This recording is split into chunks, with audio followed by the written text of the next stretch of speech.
How do you find the will to fight back against a world that wants to keep you sedated, average, and stuck in place? Join us for the tools and strategies you need to create a life of abundance, discipline, and high achievement. This is the Tactical Empire with Jeff Smith.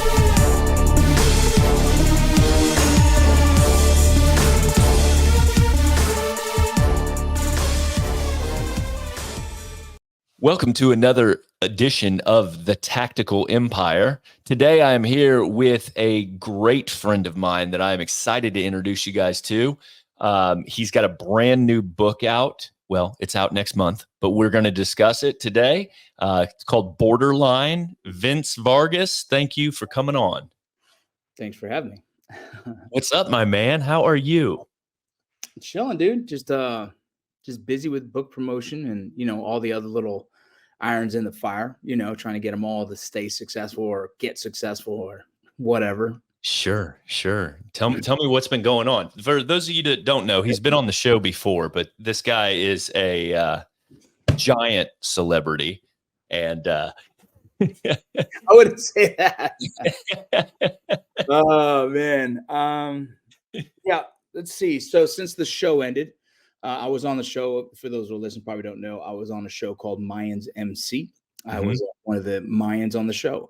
And I finished off the show as a writer of the show as well. And so that was a very successful 5 years for us. We enjoyed it. But shortly after the season finale, the show finale, right? We went into a writer strike and then acting strike. And so fortunately enough, we kind of expected, we heard, and we prepared for it as a family. We sold our house in Utah and moved back to Texas, where a lot of our family is from. And we were able to kind of downsize things and kind of see what's going to happen in the next few months. Previous to that, I wrote the book Borderline, which obviously comes out next month. And so we're currently, promoting the hell out of this book. It is my memoir as my time as a Border Patrol agent. I sprinkle in a little bit of my military experience because it makes sense for the story. Sure. You and I know Ricardo Barraza. Yep. We knew him. We were good friends with Ricardo Barraza. And actually, he is the person who gave me the idea about the Border Patrol in the first place. And I wrote about it in the book, and I didn't touch on it as much as I normally have in the past in different interviews, but I did dabble into who.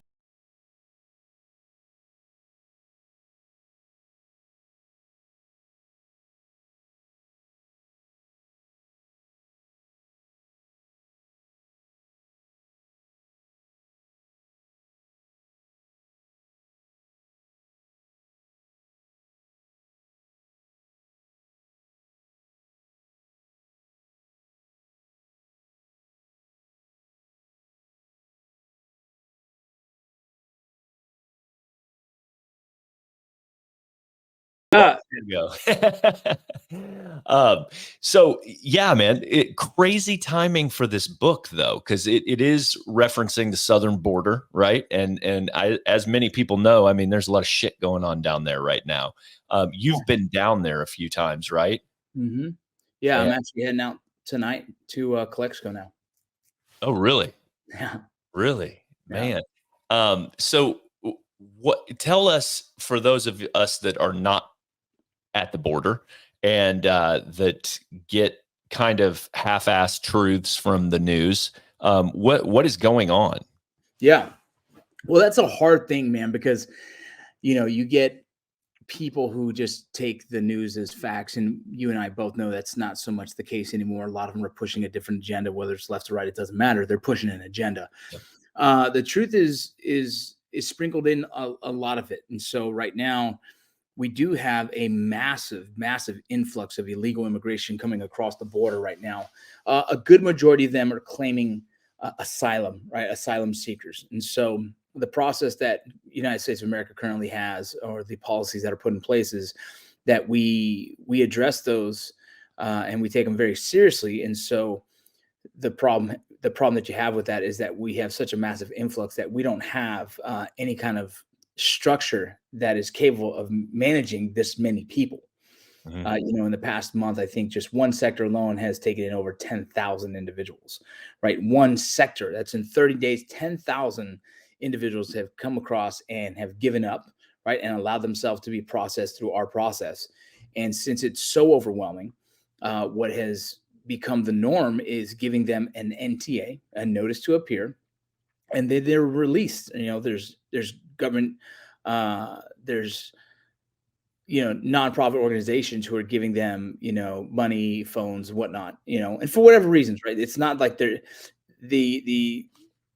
the nonprofits are not like their intention is to screw over America. Their intention is they genuinely have a heart for the people who are seeking asylum.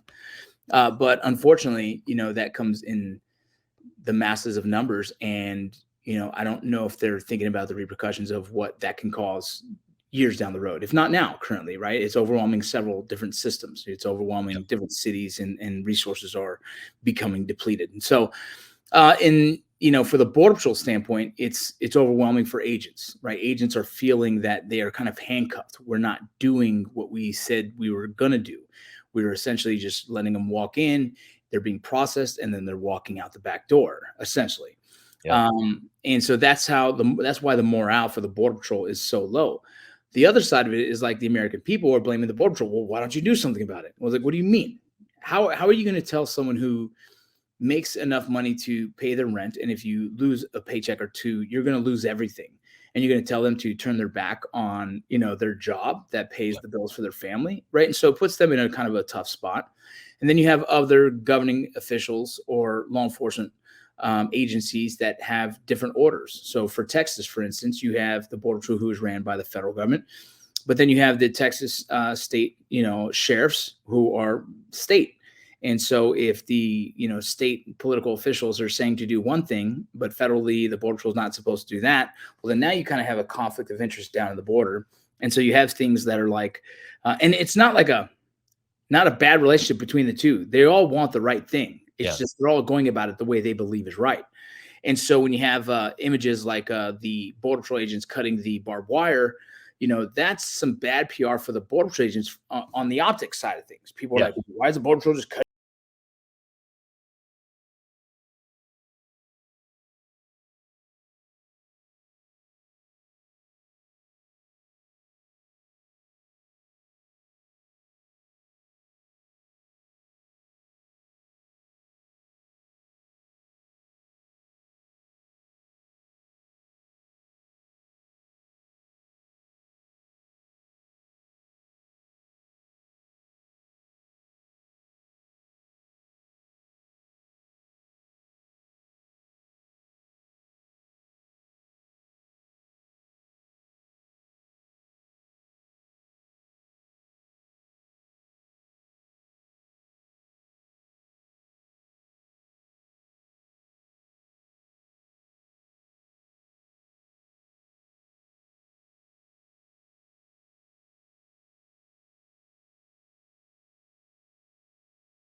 Have two different ideologies of how to manage this system, and that's where you're having that kind of issue. So this is like a complex, you know what I mean, and very dynamic situation that's happening daily, and we're just seeing pieces of it and putting together what we believe is truth in our heads.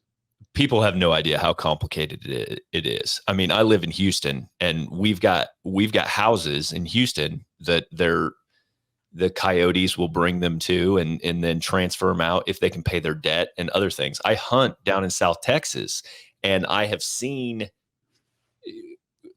border crossers walking through the hunting lands and like covered in cactuses and shit like that. my viewpoint of the Border Patrol is always like they are there to ensure, well, first of all, I mean, obviously keep bad things from going on, but I think like that's kind of how I view it, so that if there is something going on that's nefarious, they can intervene and find out who is in fact the good guy and who in fact is the bad guy, because most of the situations, like people are being preyed upon and being put in very bad situations because of like and normal Americans do not understand that, Right. because like if you live in fucking central Illinois, you have no fucking idea about any of this stuff going on. The fact that like you could take my family and I'll give you $2,500 and their job is to get them across the border, and the price changed to $10,000 5 minutes after I left. And like when I talk about them bringing them into houses, there's specific houses in Houston where they'll bring them there, and then their family that's here has to pay whatever the new price is for them to release them from the house. Yeah. Now they got a new bounty over their head. Yes. Yeah. So it is such a complex, complicated situation. And I think from my perspective, having been in the military and done other things in this like role where you're kind of fucked either way and you're put in the middle, and you're just trying to stay alive and also kind of navigate what you know. It's like, you know, this much information about a situation, but there is massive amounts of information you don't have access to. Yeah. Yeah. Yeah. It's tough, man. Like what I've tried to, in every interview, I've tried to explain something to anyone who are willing to listen to it and kind of curious about it. Imagine what we have here. We have Homeland Security, right, which was established after 9/11, right? And that is to make sure that our borders are safe. That's part of our big push, is making sure the security of our people. But you also have immigration policy. And without immigration policy, that means we're not allowing any immigration. Well, then that's almost unconstitutional to who we are as Americans, right? Mhm. We allow we allow immigration, right? This country is built off immigration. And so since we both know those are the two standings for our country, is immigration and then freedom, right? It's our freedom, and then as well as like security. Can we protect our people, and are our people still free? Yep. So as long as we have that, we know that we're doing good by our country, right? Almost the ideologies of the intentions of the country, as well as if you see it in just dignity as a country. Our country has dignity, and so we allow these things. Now, right now, the current problem is that we have the dial probably pushed a little too far in the immigration side and not so much focused on the security side. And that begins to be a problem, especially like guys like me and you who have done things outside of this, who've seen some of the worst people, or at least trained to try and chase those people. Now I sit here thinking like, oh, I know what the repercussions of this. I know what happens is the wrong type of people can come into America and also and start to pose a threat towards us. Hence the news that we just read today or last night. It just released that there's a potential for some foreign fighters coming through our southern borders, right?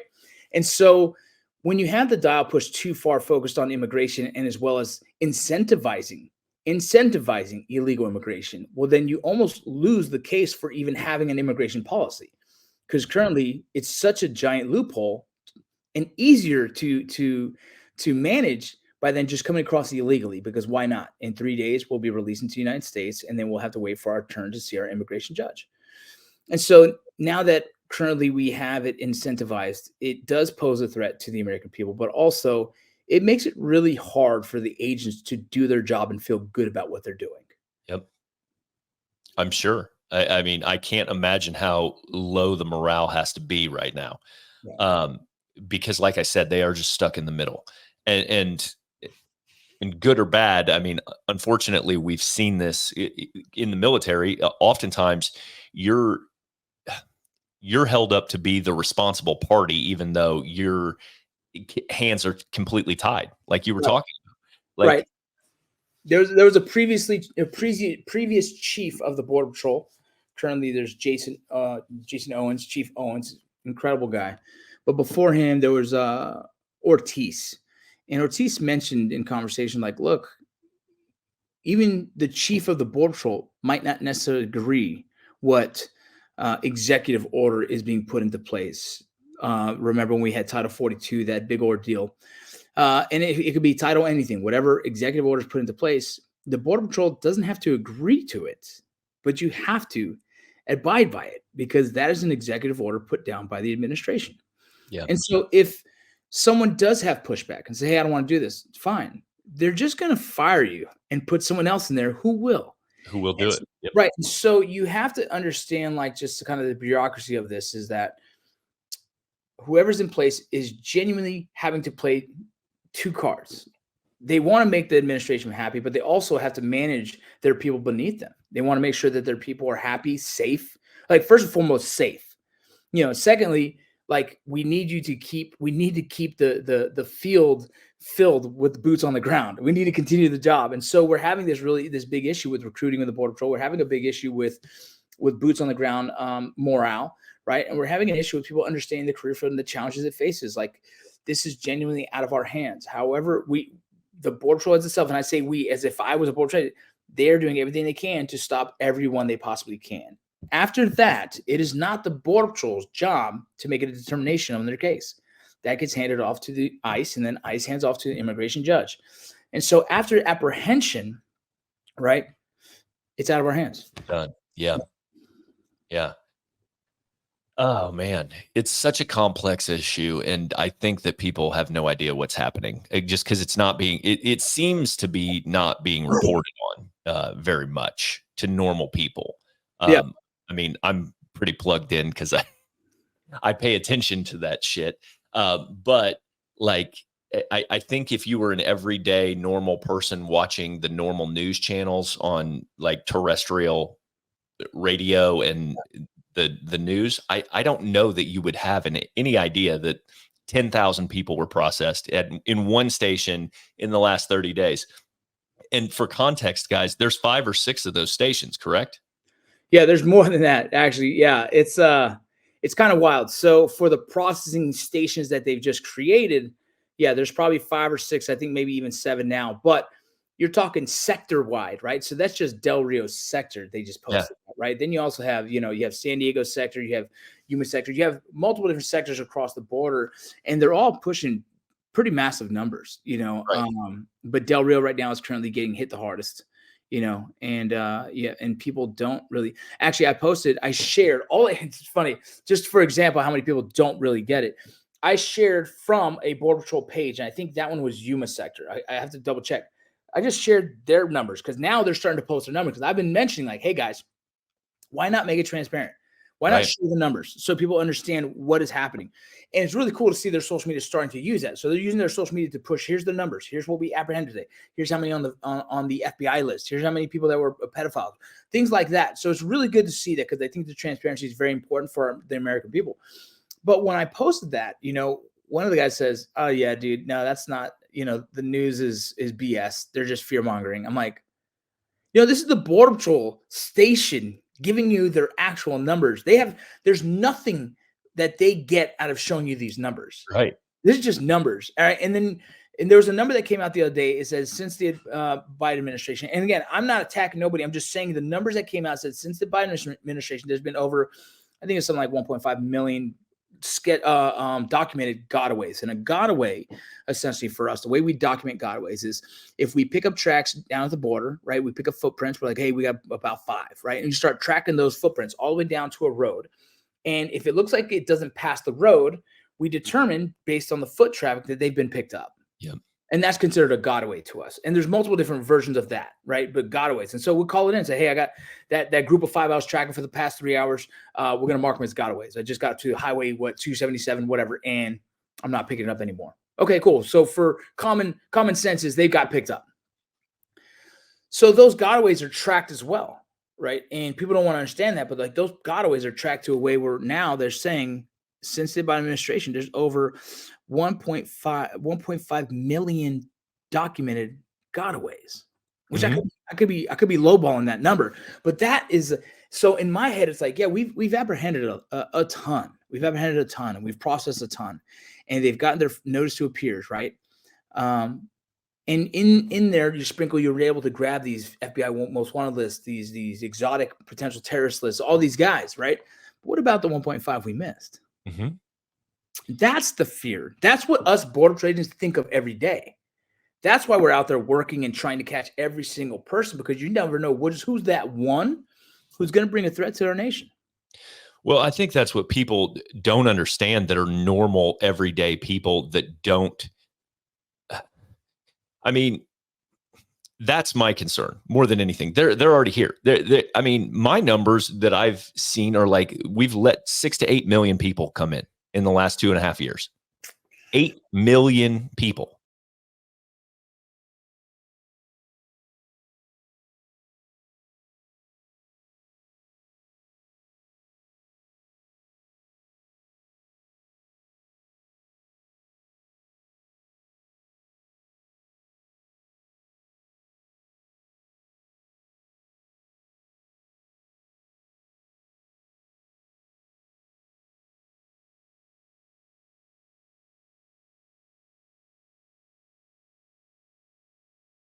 Let me establish this as my country, and let me have my kids believe in this country and them continue to pursue opportunities in this country. They've invested in this country. They joined the military. They served. Several of my uncles served, right? And I believe that is what makes America what America is immigrants coming to America and establishing this is home because it's given me opportunity. And this will continue to be home. So I'm going to make sure I preserve the rights of this country. Investment into this country. Right now, you don't have that. And when you don't have that, you're starting to, dilute the water, if you will. And the ideologies, the founding ideologies of this country are starting to get diluted, right? And people are like, I'm not so sure about this country anymore. Like, what are you talking about? You actually live in a country that allows you to think that. You can actually think like that because you're here in America, right? It wasn't long ago when Iran killed one of their Olympic wrestlers for speaking against their country. And so it's mind-boggling to me that people want to demonize what America stands for, demonize the flag, but it is the one country that allows you to even do that. And that should be that should give you some kind of credit here. You know what I mean? But I think that's where the argument gets convoluted and people don't understand things, because we allow legally more immigration, than any other country. Yeah. Right now, legally. And I mean, to the point where I think it was doing like 3 million a year or something, or maybe 1 million a year, legally going through the process, doing the work, the classroom, the study, the history lessons, and all of that stuff. And that is how it should be. So anyone arguing that we should just have wide open borders doesn't understand what's happening and the ramifications and repercussions to that. Because I think most normal people are all for anyone coming here that's going to build something, or that's going to contribute, or that's going to be a good neighbor, and that it's not coming here to get our free stuff. Like, right, exactly. I think that's absolutely correct. Like, none of us are against people coming here wanting to reap the benefits of what this is. Yeah. What we fear is the people who are essentially taking and leaving, right? Or not really caring about the foundational belief systems of this country. That's a scary thing, for slowly but surely us getting pushed out. Not and I'm saying figuratively pushed out, and other ideologies taking over. Well, then you cease to have America anymore. And there's no structure. Right. And that's the thing, is like, you have to have a border, or else we have no country. We're not the only country that has a border. We're not the only country that has a border patrol. You know what I mean? We're just, for some reason, we're the scope of everything, and everyone watches and they want to critique. But we have some of the most lenient border,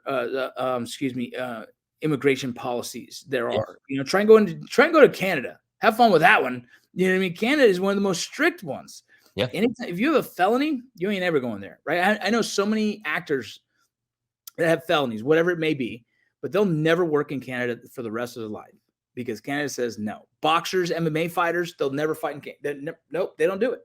And so it's funny that we're scrutinized by our immigration policies because we're America, right? And then we fail to acknowledge everyone else's policies and say, oh wait, actually America does it pretty good. Yeah, it's such a double standard that people are unwilling to recognize. Like, every country has borders. It's what defines a country and maintains its independence.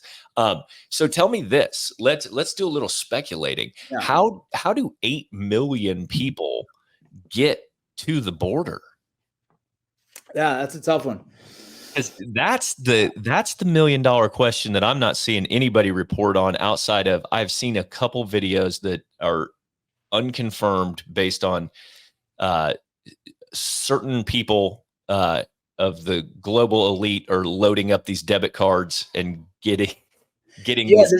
So I'll say this, like, I am considered a subject matter expert of the Border Patrol career field. And understanding that as I know the job really well, I can speculate on everything else outside of that, right? And so I'll say, we know for a fact there is, trafficking organizations who are making a lot of money on this. And I don't need to pinpoint any of it. We all know, right? So trafficking organizations are really managing this. I'm talking, how do you think you get someone from Afghanistan to cross the border?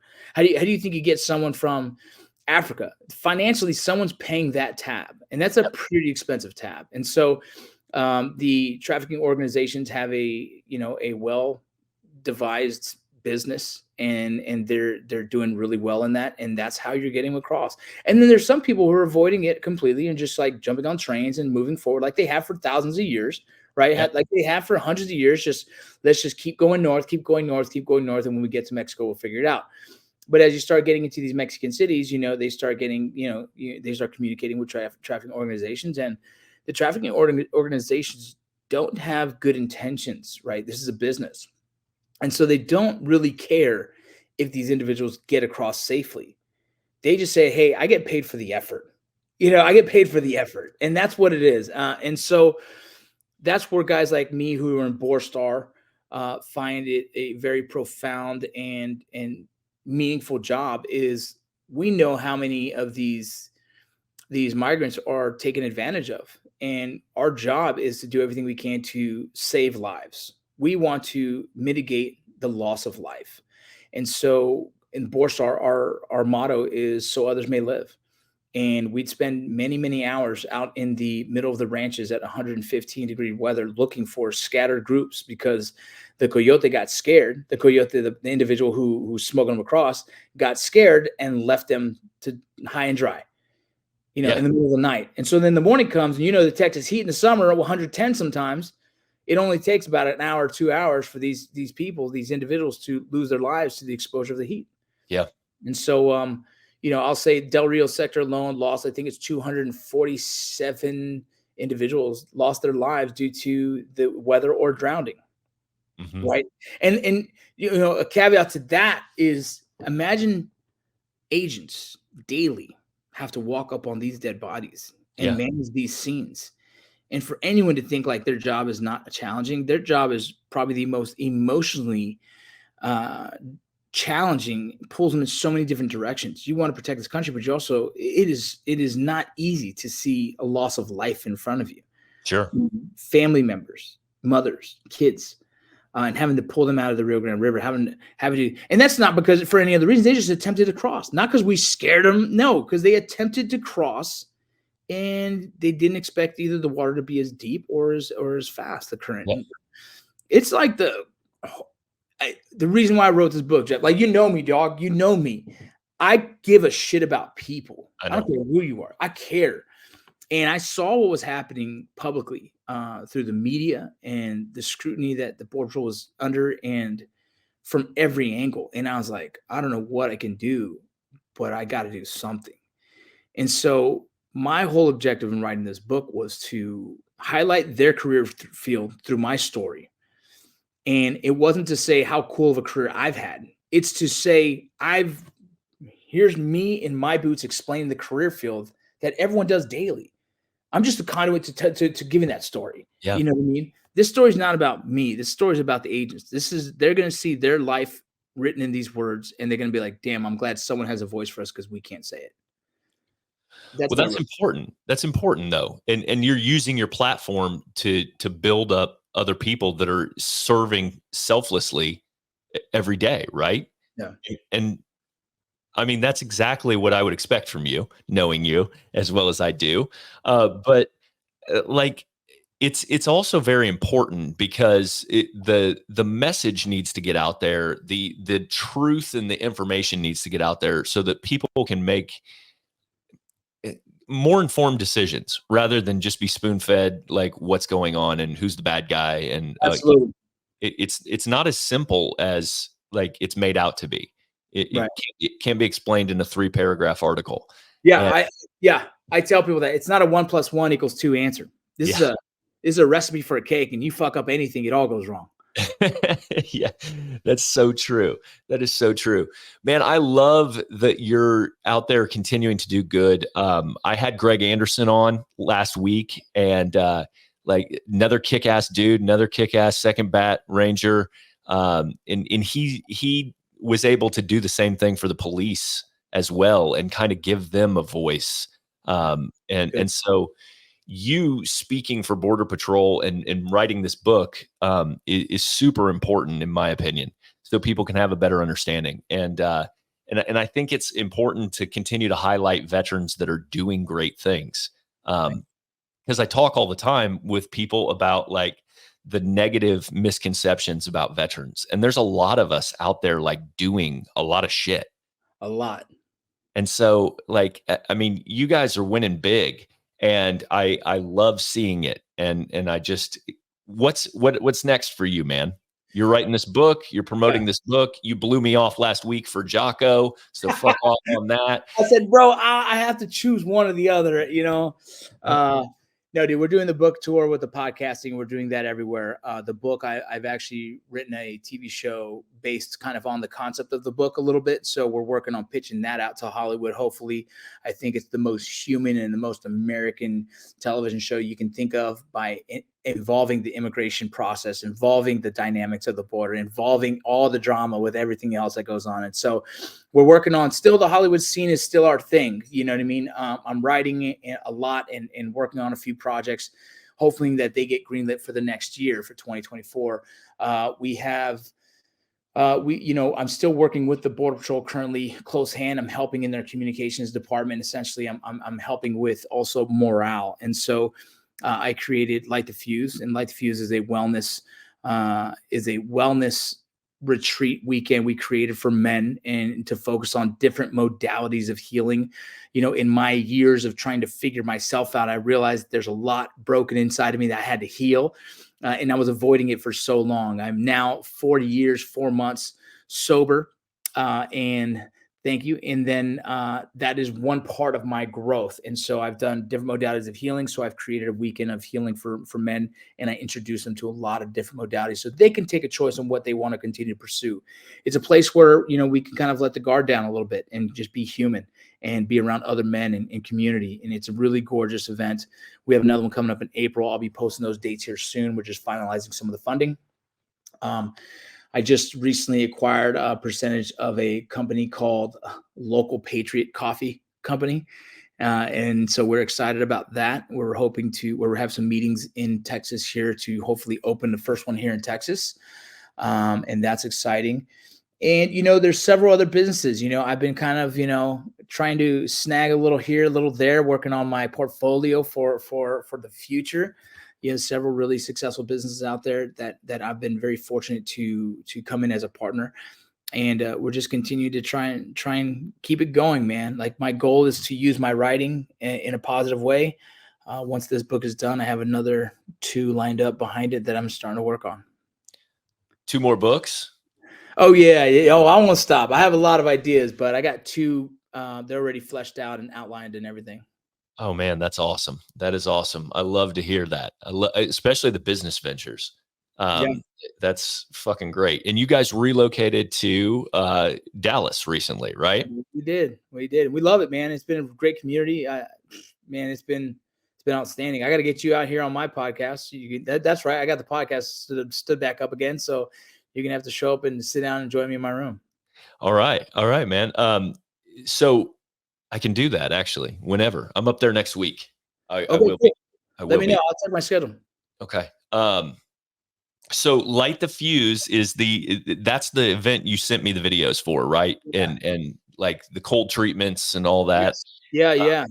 Are you doing that in the States, in Yeah, Dallas? I did it right here in Dallas in Grapevine. We did it at one of the lakes down there. And so we pretty much rented off the whole back half of a space, and it was just us back there. We brought in some healers. In that weekend, we did compo. It'll change and shift for every demographic and group. You know, the next one I have a sweat lodge getting put together for that. You know, and so this one we did compo. We did hape and saranga, and those are the three different kind of like plant medicines, if you will. And all three of those combined is an experience of its own. But the goal was to help break the cycle of patterns for guys. And so if they were really intent, their intent was to try and change things in their lives, maybe diet, maybe smoking, maybe drinking. They were able to kind of really work on that mentally in that experience. We did Wim Hof method. We introduced the ideologies and the mindfulness thinking of Stoicism. We brought in a high level just guru of mine, Matt Larson, who spoke about moral injury. That's very important for a lot of our guys who struggle with post-traumatic stress, and really to identify what is post-traumatic stress and what is moral injury. And if you understand that maybe what we're struggling more with is moral injury, well, that's a whole different approach in how we attack that.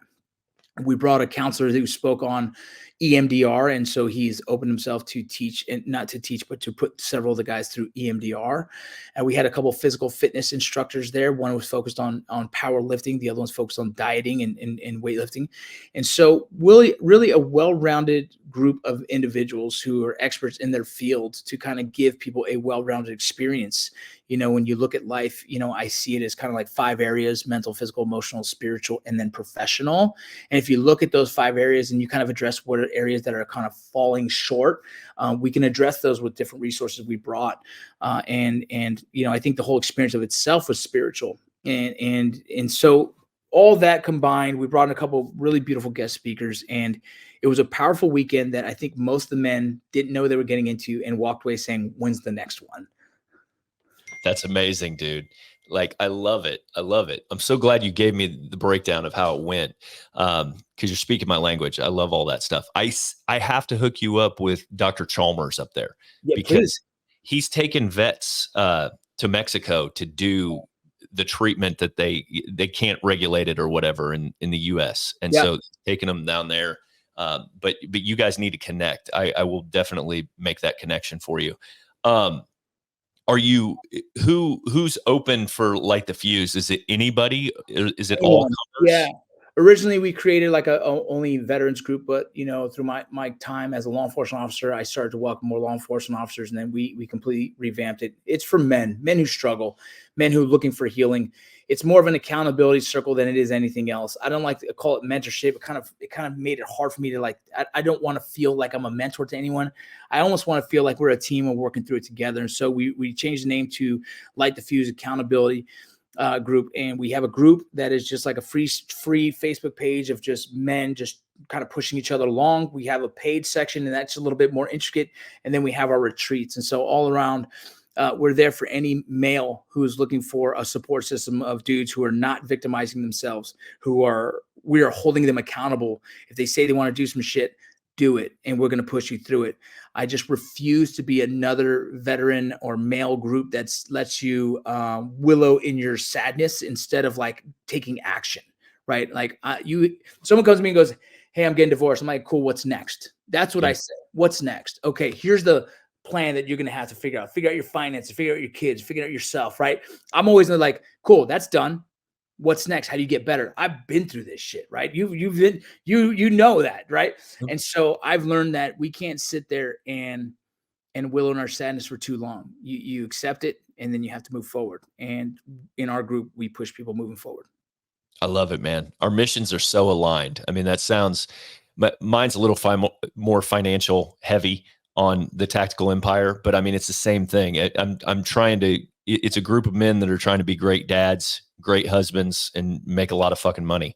Yeah. And so, I mean, I love what you're doing. It's so needed. It's so needed. And like the lives that you're changing. I mean, your videos were so impactful. The guys, you could tell, were certainly impacted by the weekends that you put on. So like if you guys are looking for an event to attend, a retreat to attend, you need to definitely check out Light the Fuse and Vince's organization. I think there is opportunities for nonprofits to get involved and donations as well, correct? Yeah, we had, I think it was about 12 of the slots were donated by charities. Yeah, for different charities. We have one ourselves. We have Tomorrow Battalion. It's our own nonprofit. And we were able to donate, I think, 6 of those slots, and several other nonprofits came on board as well to just help pay for slots, just donate slots for people. I love it. I love it, man. As you know, I mean, I'm 3.5 hours down the road. Let me know how I can get involved. I'd love to. I told you last time, you're in, dude. You're in. I'd love to help out for sure in any way I can. How's the family? How's everybody doing? Good. Everyone's playing sports. You know, the older 2 are in college, and I'm trying to get one of them to come back and wrestle here locally, but we'll see. You know, everyone's doing their thing. Everyone's involved in sports. The little ones are growing fast. My daughter's birthday is on Thursday. And so, you know, it's just cool to be a part of it all. I've been very fortunate to be home for a lot of things I never was for my older kids. So I'm learning more and more every day. And it was unfortunate for the Hollywood scene to go kind of like stagnant because of the strike, but it was blessing because I'm home with the kids and we had a little bit in the account to be able to like sit back and develop new products and new things. And so it's time to get back to work, and I'm excited. I'm excited to get out of the house a little bit, you know, kind of like get back to it. But it's been cool, man. We love Texas. Texas takes care of us and treats us good. I'm just looking forward to the future and trying to, you know, after this book, hopefully this book knocks it out of the park and is the basic insight to the career field for people. And, you know, we can get on to creating new shit after this. I love it, bro. I love it. Keep me updated on what you're doing with those business deals. I'm definitely interested. So really, we're gonna have to talk. I'm actually, so there's a mastermind coming up here soon. It's a circle of men that you need to be involved with. So the next one I have, please come out and join me. And it's a room full of highly successful, high level people. And, you know, we're all working together and trying to continue that. Absolutely, man. Very interested. So let me know. Let me know. I'll be up there. No doubt. For sure. Vince, where can people find you? Obviously, they buy Borderline. It's being pre-sold on Amazon and wherever else they sell books. November 17th, is that the drop date? November 14th. 14th. Sorry. No, you're good. You're good. November 14th. You guys can pre-order it now. Obviously, you can find me. My website is vincentroccovargas.com. I think you can put vincentvargas.com or Vince Vargas. I think it all works. I bought them all. You can go to my YouTube, you can go to my Instagram, you can go to my Facebook. It's all Vincent Rocco Vargas. If you message me, you will get a reply because I answer everything. It's me who manages my pages. And so, yeah, man, I'm interested in talking to anyone. Anyone like has something to say about the interview, wants to chat, whatever it is, like we can go back and forth all day. No issues. I love it. I love it, man. Did you publish this through Jocko's company? Is that what I noticed? Jocko's publishing? Yeah, it's called Jocko Press. This is the first imprint of the Jocko Press, I guess, publishing, I don't know what you want to call it, publishing company, I guess. Really excited about that. You know, he blessed me with that to be the first one on it, and I'm hoping to make him proud, and I hope this book, you know, hits the New York Times bestselling author list so we can go and keep knocking them out. Hell yeah, guys. Hell yeah. I love that, man. I love that. Keep doing great things. Guys, go buy Borderline, support this man, and get these things pre-sold so we can get on the New York Times bestseller list. And Vince, as always, you'll be back on here in a few months. Let me know what I can do for you and the family. Absolutely. Thank you, brother. Thank you for listening to the show. Make sure you subscribe, leave a review, and share with a friend. We'll see you on the next episode of the Tactical Empire.